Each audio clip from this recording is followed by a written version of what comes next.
제일 좀 평이하고 쉽고 또 묵상할 만한 은혜 받을 만한 내용을 좀 가지고 우리 학교가 추구하는 신학 교육이 어떤 것인가 역사적 선례를 들어서 한번 살펴보도록 하겠습니다. 쯔빙글리와 쭈리 종교개혁 파트에서 이제 일부 내용을 가지고 구성을 했는데, 종교개혁을 우리가 공부할 때 늘 마틴 루터를 연상을 하죠, 그렇죠? 루터가 이제 굉장히 유명한 종교개혁가이기 때문에. 그런데 루터 못지않게 루터와 더불어서 제1세대 종교개혁자입니다.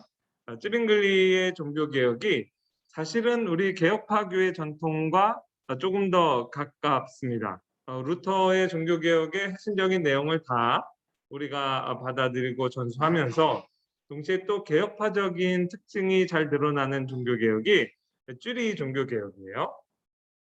종교개혁이 어떻게 역사 교과서에 남을 수 있었는가? 하나님께서 종교개혁의 회오리 바람을 세 개의 큰 태풍을 준비하신 거예요.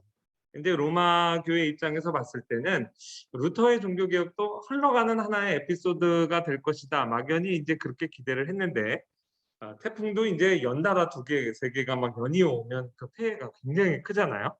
그것처럼 로마 교회 입장에서 봤을 때는 마치 하나님께서 작정을 하고 자기들을 멸하려 하는 것처럼 느낄 정도로 그러한 고백들이 이제 실제 사료로도 남아 있어요.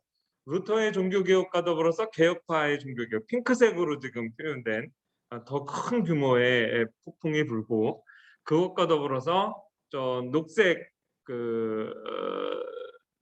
표시된 곳은 이 영국 킹덤 전체가 이제 종교개혁 국가로 이제 넘어간 겁니다.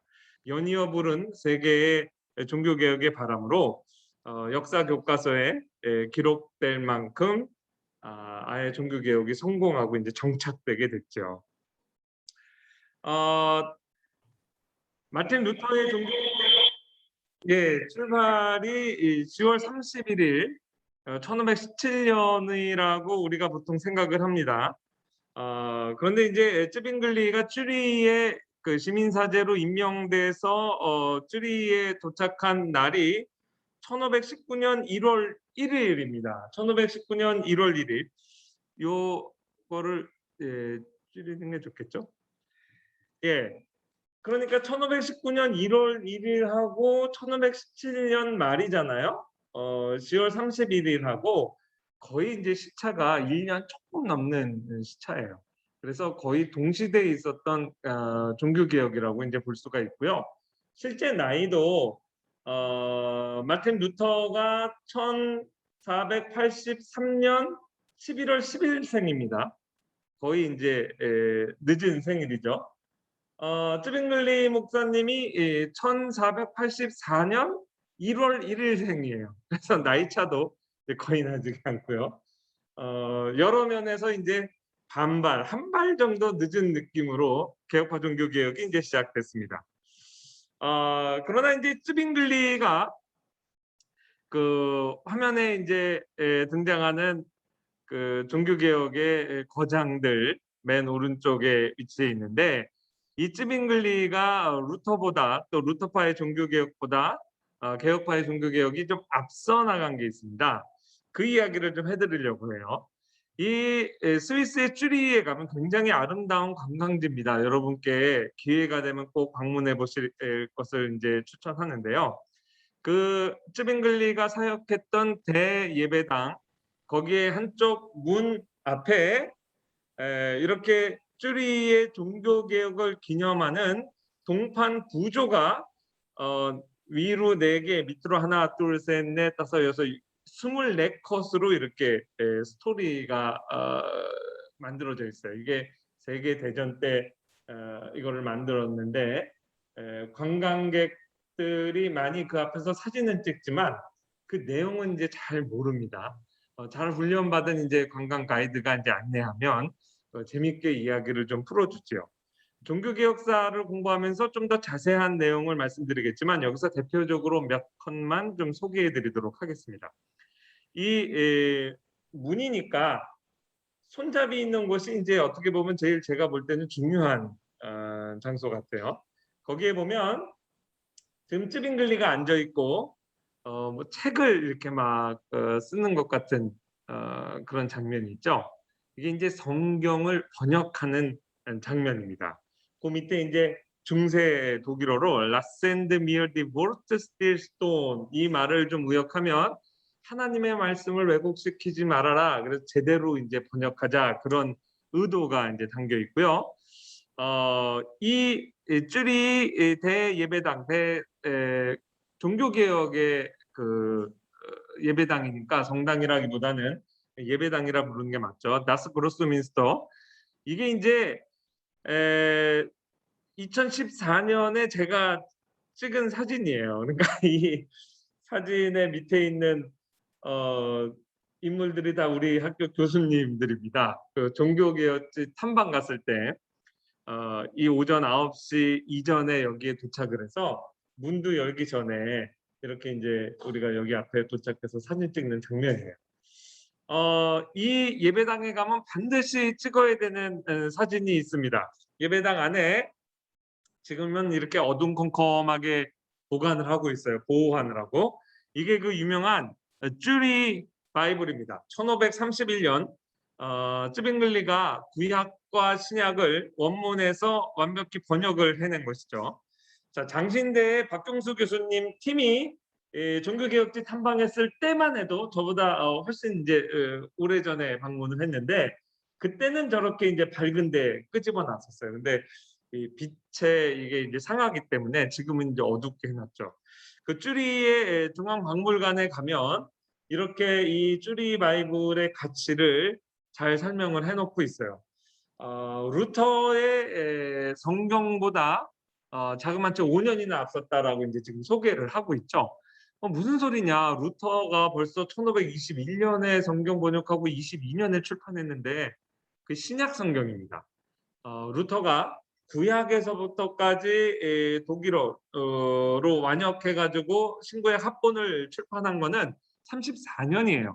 근데 지금 쭈리 바이블은 29년에 거의 초벌 번역이 완성되고 그 다음에 이제 출판된 게 31년이에요. 그래서 대략 5년 정도나 이제 번역이 앞섰다. 이 부분은 루터파의 종교개혁보다 개혁파가 단연코 앞선 아주 가치 있는 하나의 이제 행보라고 볼 수가 있어요.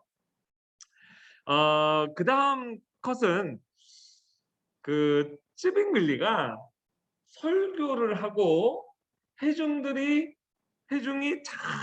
설교에 귀를 기울이는 장면을 이제 부조로 만들어 놨어요. 이게 역사적 그 사실을 기초로 만든 거거든요. 저 앞에서 이렇게 귀를 기울이는 노인은 실제로 청각 장애인이었다고 해요. 그래서 설교 말씀 들으려고 맨 앞자리에 나가서 그렇게 경청하는 모습을 잘 그리고 있습니다. 이것이 쭈리 종교개혁의 출발입니다. 1519년 1월 1일 날 쭈리가 이 쯔빙글리를 이제 자기 도시의 설교자로 모셨을 때 1월 1일 날이 자기 35살의 이제 생일이었어요. 쯔빙글리가 여태까지는 한 번도 사람들이 들어보지 않은 방식으로 설교를 하겠다고 선언합니다. 그리고 바로 그 첫 주일부터 마태복음 1장 1절부터 강해 설교를 하는 거예요. 이것이 왜 차별화된 설교냐면 로마 천주교회의 그 설교 미사, 그러니까 미사 중심이라고 해서 말씀을 듣는 그런 예배의 경우도 텍스트가 거의 1년에 우리가 읽는 텍스트가 정해져 있었어요. 근데 이제 쯔빙글리가 그걸 깨고 그러면 이제 1년을 통틀어도 하나님 말씀을 다 읽지 못하거든요. 마태복음 1장부터 차근차근 하나도 빼놓지 않고 매주일 연속 강해 설교를 하는 겁니다. 그거를 렉티오 컨티뉴아라고 해요. 그래서 마태복음으로 복음서, 그 다음에는 사도행전 역사서, 그 다음엔 디모데 전서를 중심으로 해서 바울 서신, 그 다음엔 베드로 서신, 그 다음에 히브리서, 그 다음에 요한복음으로 돌아와서 1526년까지 신약 성경 전체를 거의 설교합니다. 그리고 구약으로 가서 시편부터 시작해서 역사서, 선지서 이렇게 일평생 성경을 통째로 먹이고 설교하는데 아주 노력을 기울였어요. 이것을 통해 쭈리의 종교개혁이 이제 시작됐다고 보는 거예요. 그래서 예배당 안에 가면 사진 찍는 두 번째 장소입니다. 그 오른쪽에 들어가서 이제 오른쪽에 이렇게 한 구석에 쭈리 바이블이 있고 이제 정면에 마치 로마 천주교의 무슨 그 모자이크처럼 사람을 이렇게 모자이크를 해놨어요. 근데 이거는 천주교의 영향이라기보다 이 렉티오 컨티뉴아 종교개혁의 성경 강해 설교를 이제 기념해서 만들어 놓은 겁니다. 그러니까 이 앞자리에서 이제 또 하나 사진을 찍으시면 됩니다. 쯔병리가 이렇게 얘기했어요. 왜 너희들은 나를 바울파라고 부르지 않는가? 나는 바울과 똑같이 설교하고 있다. 교황주의자들이 나를 루터파라고 이름 붙이는 것을 원치 않는다. 나에게 그리스도의 교훈을 가르쳐 준 자는 루터가 아니라 하나님 말씀이다. 만약 루터가 그리스도를 전파한다면 그는 내가 하는 것하고 똑같이 행하고 있을 뿐이다. 나는 예수 그리스도가 나의 주인이시며 나는 그의 군사라는 이름 외에 어떤 칭호도 가지지 않을 것이다. 굉장히 핵심적인 이야기죠. 어떻게 루터가 하는 얘기랑 쯔빙글리 하는 얘기가 똑같냐? 그 당시 사람들이 어떻게 생각했냐면 루터의 추종자구나. 그런데 쯔빙글리 난 루터에게 배운 일이 없다. 만약에 루터의 메시지와 나의 메시지가 같다면 그거는 소스가 같기 때문이다. 말씀만 있다면 세계 어느 곳에서도 똑같은 메시지로 종교개혁이 일어날 수 있다는 거죠. 여러 가지로 굉장히 의미 있는 진술입니다. 종교개혁이라고 하면 이 긴 부분을 다 읽지 않을게요. 앞으로 한 주 정도 있으면 우리 교단에서 나오는 그 개혁신보에 제가 지금 흥미로운 교회사 이야기를 연재하고 있는데 앞으로 연재될 내용입니다. 그 부분은 이제 일부를 먼저 발췌했는데 로마 천주교회와 그 개신교의 예배의 차이점은 성직자가 회중을 향해서 쓰느냐 등지고 쓰느냐가 중요한 차이였어요. 물론 요즘은 로마 교회에서도 회중을 향해서 씁니다. 그러나 제단 앞에 이렇게 쓰게돼요. 왜냐하면 미사를 드릴 때 하늘이 열리고 십자가 사건이 재현되거든요. 그러니까 이제 제사장 매번 미사를 드릴 때 십자가 사건이 재현되는 거예요. 그것을 재현하는 굉장히 초능력을 가지고 있죠. 사제는.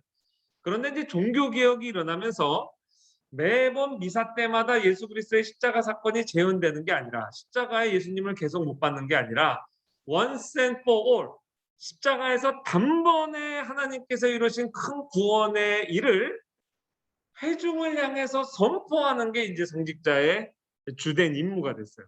그러니까 한 번 이루신 구원을 단번에 이루신 구원을 그 계시된 말씀을 회중을 향해서 선포하는 거죠. 그 주된 업무가 바뀌니까 성직자 교육의 내용이 바뀌게 됩니다. 일단 계시된 말씀을 알아야 되죠. 원어로 공부할 줄 알아야 됩니다. 히브리어와 헬라어를 공부할 수 있어야 되고 그 내용을 교리적으로 변증할 수 있어야 되고 또 그것을 담대하게 선포할 때 오늘날은 이제 글자 문명이기 때문에 논술 학원이 많잖아요. 예전에는 이제 주로 이렇게 듣는 문화였어요. 그래서 그게 이제 수사학 어떻게 말을 잘해서 내용을 전달할 것인가 이런 것을 다 신학교에서 가르쳐야 됩니다. 그러니까 오늘날 성경신학, 조직신학, 실천신학의 내용들이 커리큘럼으로 들어오게 되고 이거를 성직자가 공부를 해야 되니까 실제로 로마 교회 중세 시대의 도시의 경우에도 사제 가운데 대학 교육을 받은 사람이 40% 미만이에요. 근데 종교개혁이 일어나면서 가장 즉각적이고 피부로 회중들이 느낀 건 뭐냐면 목사님들이 똑똑해졌다. 성직자가 글자도 알고 원어도 알고 그래서 대학 교육 받은 수가 86% 미니멈으로 확 올라가죠. 그게 조금 더 지나면 17세기 초에 가면 거의 94%. 스트라스부르크의 경우에는요.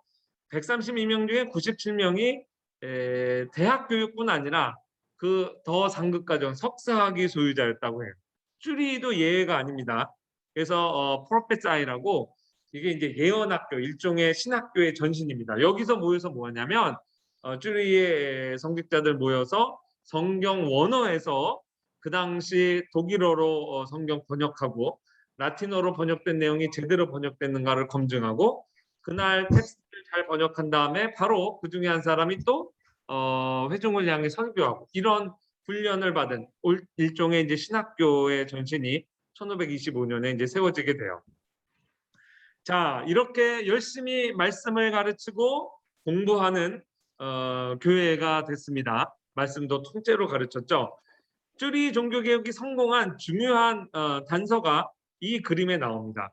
무스하펜이라고요. 매일매일의 구제예요. 교회가 한 일이, 개혁교회가 한 일이 매일매일 그날 우리식으로 지금 이야기하면 홈리스들을 이제 먹이는 겁니다. 이러한 교구민들을 사랑하는 사랑의 실천이 이 종교개혁이 성공하는데 굉장히 또 중요한 역할을 해요. 쯔빙글리도 그거에 이제 산 증인이 됩니다. 쯔빙글리가 1519년에 부임하자마자 교회에 큰 환란이 닥쳐서 교회뿐 아니라 전체 도시에 패스트가 돕니다. 그 당시에 패스트가 도는 건요, 이미 14세기 위기를 경험했기 때문에 경험적으로 전염병이라는 걸 알아요. 코로나19 우리가 경험적으로 알게 된 것처럼. 그래서 도시의 권력자들 또 돈이 많은 사람들은 얼른 이사 갑니다. 제일 먼저 의사들이 도망간다 그래요. 쯔빙글리 목사님 보고도 가자 그랬는데 여기에 양떼가 있는데 어딜 갑니까? 그 쯔빙글리가 남아서 패스트 가운데 있는 어려운 교인들을 도왔어요. 그리고 실제 옆 도시에 있었던 자기 동생은 패스트 걸려서 죽습니다. 패스트를 피해갈 수 없어서 쯔빙글리도 감염이 돼요. 그래가지고 한 포인트에서는 정말 쯔빙글리가 다 죽어갔죠. 자기가 병상일지도 쓰고 이렇게 하나님을 향한 찬송시를 썼어요. 투병 초기에 주 하나님 공중 속에 있는 나를 도와주셔서 보면 나를 죽이시든 살리시든 하나님의 주권을 노래하죠. 그리고 이제 중간 질병에 한복판 되면 하나님 저 죽습니다. 너무 아팠나 봐요. 근데 이 그해 말에 돼서 회복기가 시작이 됩니다. 이상하게 병이 낫는 거예요. 하나님 왜 나를 생명을 연장시켜 주셨을까? 죽기까지 하나님 말씀 이렇게 선포하겠습니다. 자, 이 쯔빙글리가 자기의 목숨을 걸고 패스트 걸리는 걸 감수하면서까지 목양하는 모습에 아주 그 교구민들이 감동을 받았어요. 그래서 이 사람이 정말 진짜 목사다. 그것을 이제 깨닫게 됩니다.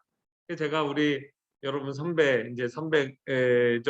여기 계신 선배님도 있는데 수업 시간에 꼭 그 이야기를 해요.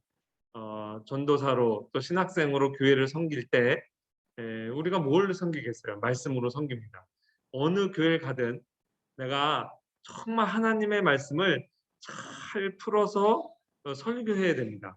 설교가 생명이에요. 거기에서 인정을 못 받으면 그 다음에는 아무것도 할 수가 없어요. 내가 가방끈이 짧고 어떤 사람보다 많이 못났고 재능이 없어도 하나님 말씀만은 정말 내가 잘 이해하고 잘 가르친다라는 그 자부심이 있어야 돼요.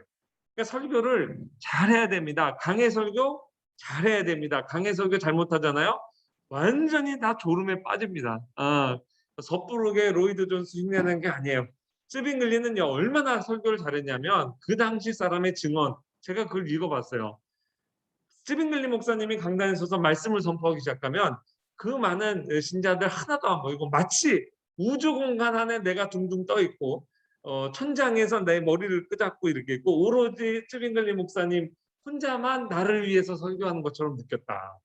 그렇게 설교에 몰입하게 잘하는 거예요. 그래도 아직 반밖에 못한 겁니다.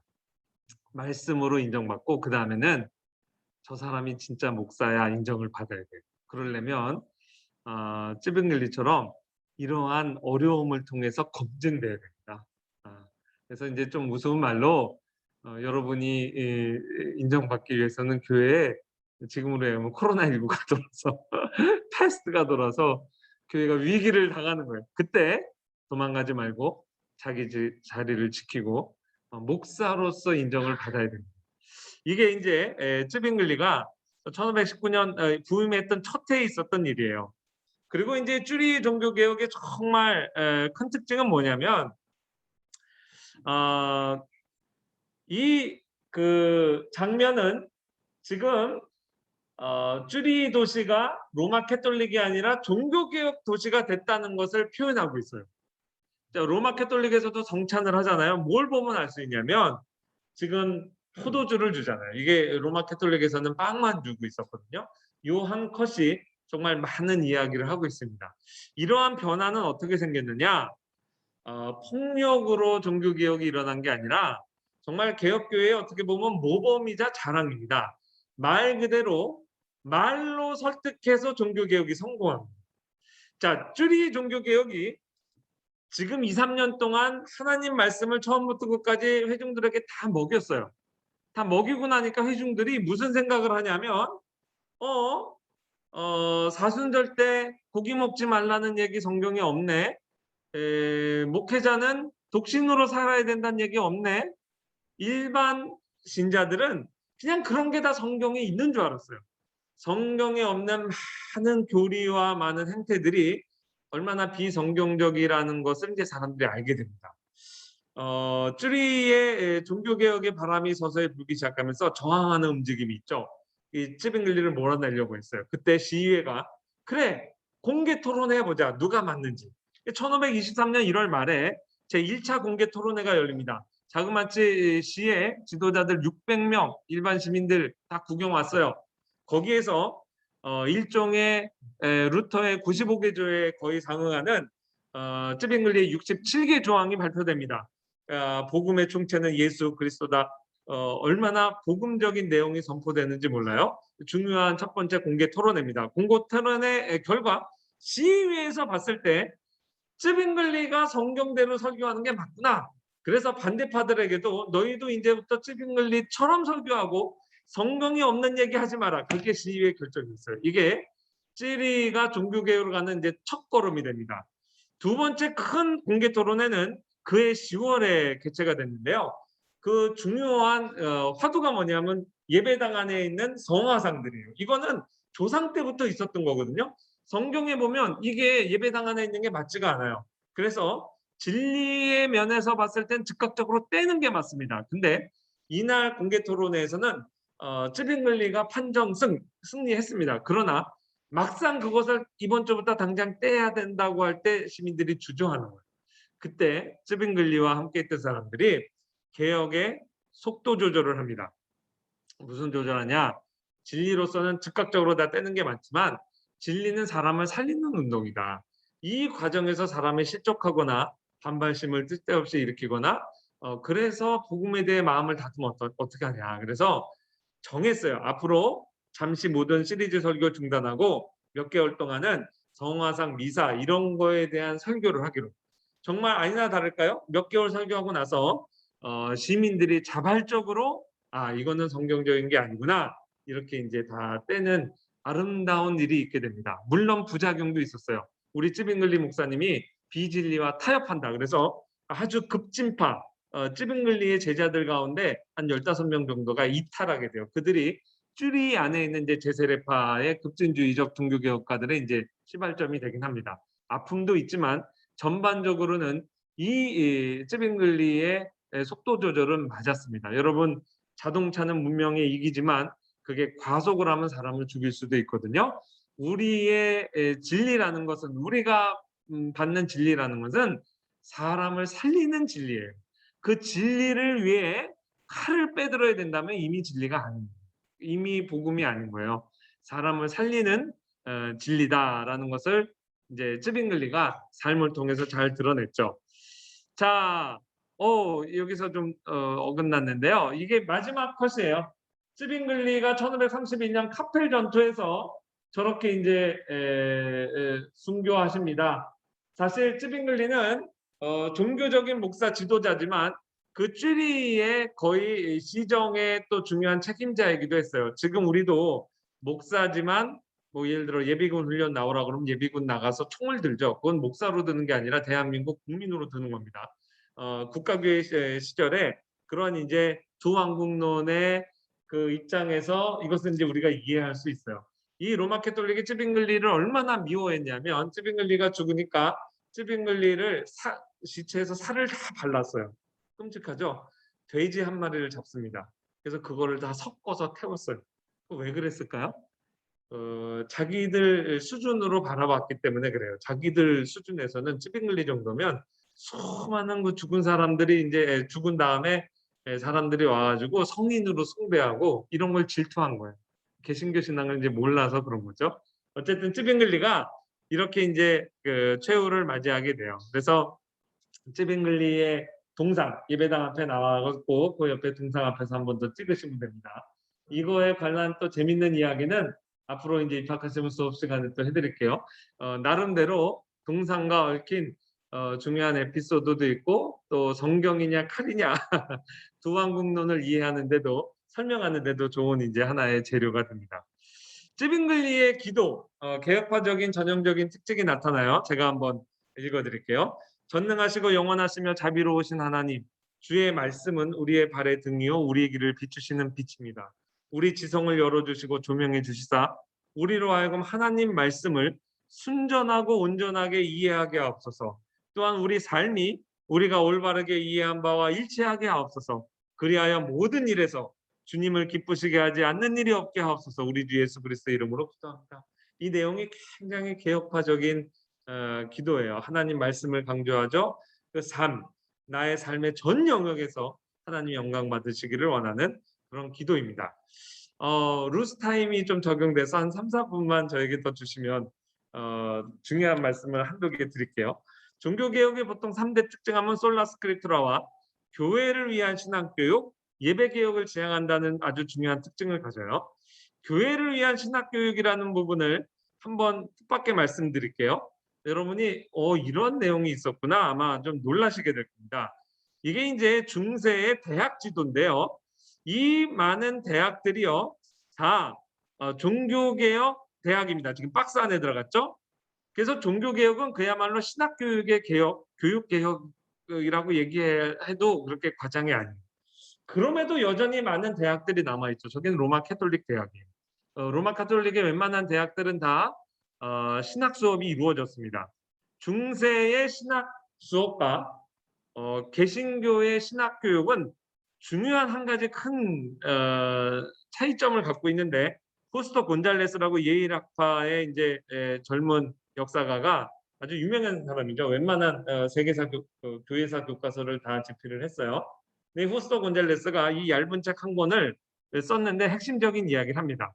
중세의 신학 교육은요, 목회자 성직자 양성을 위한 신학 교육이 아니었어요.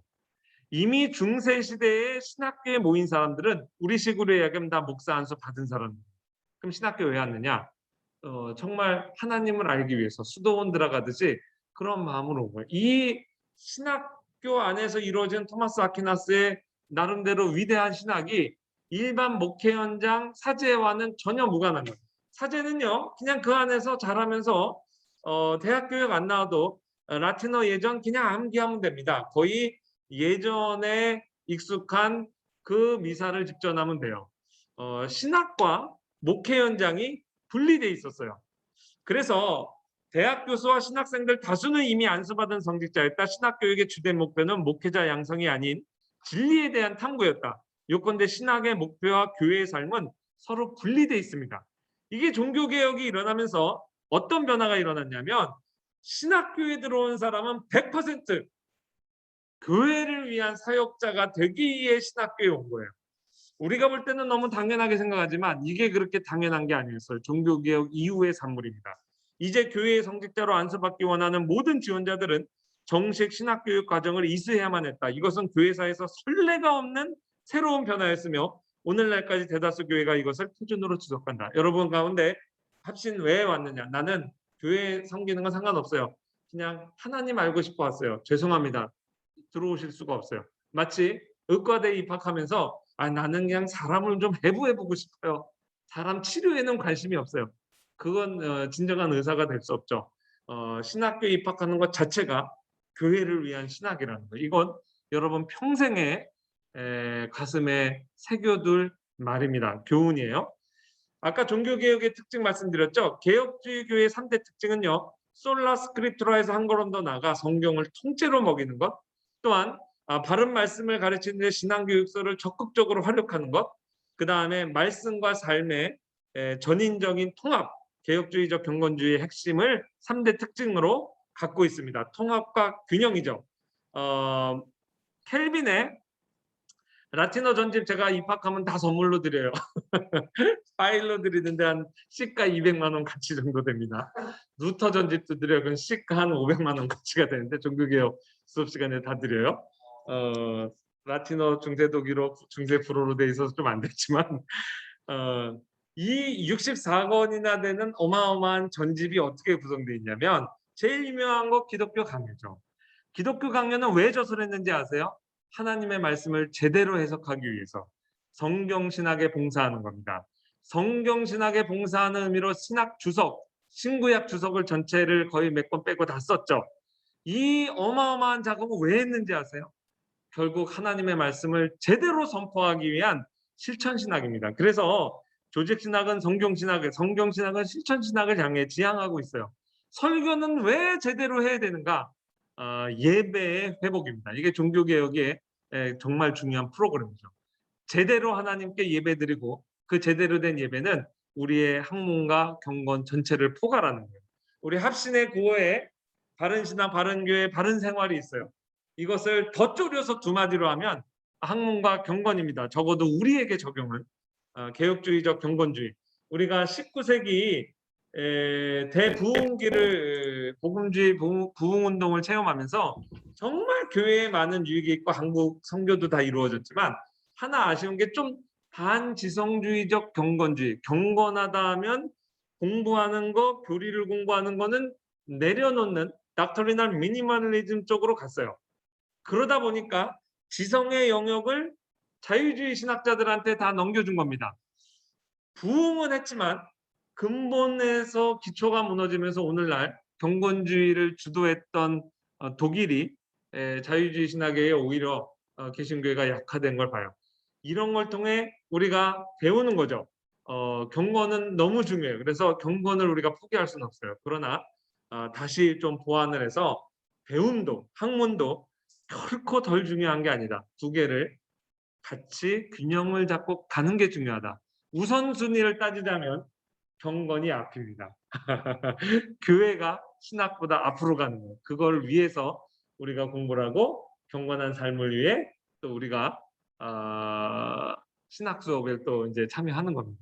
그래서 이것을 지향하는 우리 합신의 여러분 다 들어오셔서 오늘 맛배기 수업 이렇게 이제 보셨는데 우리 역사에 얼마나 좋은 신뢰들이 많은지 몰라요. 주로 그것을 이제 저희 역사분과에서는 다루고 조직신학에서 정말 이 시대의 바른 진리가 무엇인가를 선포할 수 있는 많은 도움을 주고 그 모든 기초에 성경신학이 있습니다. 물론 설교 또 실천신학을 통해서 실제적으로 여러분이 하우의 문제죠. 어떻게 효과적으로 잘 쓰임받을 수 있는가를 잘 훈련받게 됩니다.